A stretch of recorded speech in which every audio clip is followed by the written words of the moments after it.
میں بنا دے۔ اس پر اللہ جل مجدہ نے انہیں اپنے پاس اس ارشاد میں خوبیاں مرحمت فرمایا اے موسیٰ میں نے تجھے لوگوں سے چن لیا، اپنی رسالتوں اور اپنے کلام سے تو لے جو میں نے تجھے عطا فرمایا اور شکر کرنے والوں میں ہو۔ حضرت موسیٰ علیہ السلام نے عرض کیا اے خدا میں اس پر راضی ہو گیا ہوں۔ واضح رہے کہ آیت مبارکہ میں الناس سے مراد وہ لوگ ہیں جو آپ کے وقت میں موجود تھے،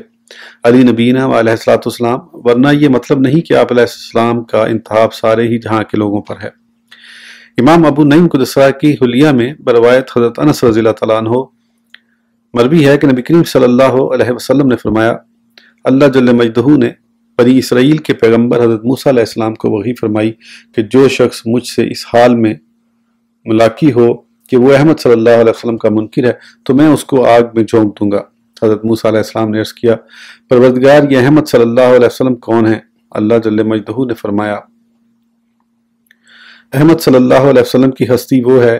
کہ میں نے اپنے نزدیک ان سے زیادہ گرامی تر کسی کو پیدا نہ فرمایا، اور میرے زمین و آسمان کے پیدا کرنے سے پہلے ان کا نام نامی اپنے نام کے ساتھ عرش پر لکھا۔ بے شک جنت اس وقت تک میری تمام مخلوق پر حرام ہے جب تک وہ اور اس کی امت اس میں پہلے داخل نہیں ہو جائیں گے۔